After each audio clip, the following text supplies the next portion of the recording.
The number of overdose deaths continues to climb across East Tennessee. So far this month, 16 people have died of a suspected drug overdose. That's according to the Knox County District Attorney General's office. And that brings the total for this year to 171. Nearly 300 people died of a suspected OD in all of last year. Well, first responders on the front lines of the drug epidemic respond to overdose calls nearly every day.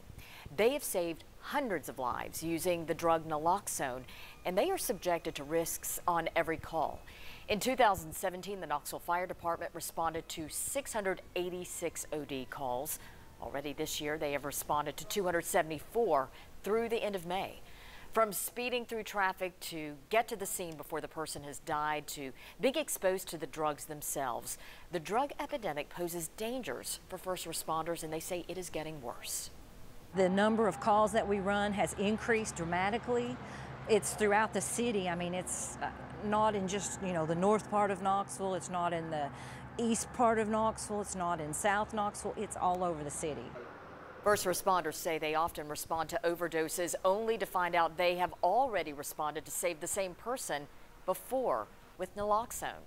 They carry that life-saving drug everywhere they go.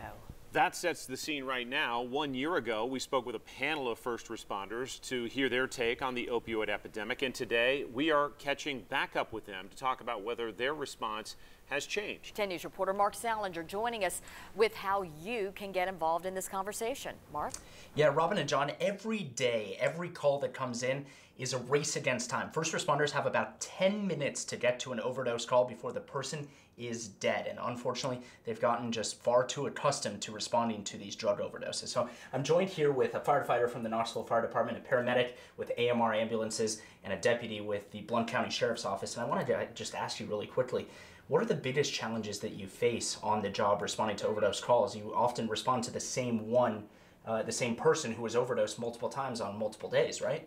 Yeah, like you said, getting there, time is the big thing, and you're racing, and you finally get there, and you Narcan the subject, and then bring them back, and then 2 or 3 days later, you're getting called back to the same house for the same person for the same thing, and it's a repeat, and wow.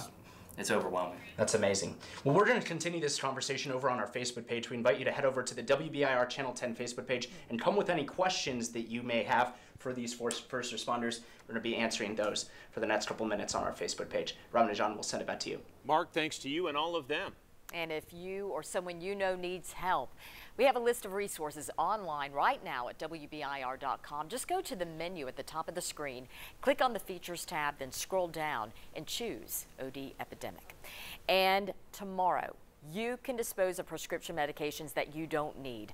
We are teaming up with the Metro Drug Coalition for a drug take-back. It is tomorrow, Friday, July 20th, from noon until 6 in our lower parking lot. UT Police Department has doubled the size of its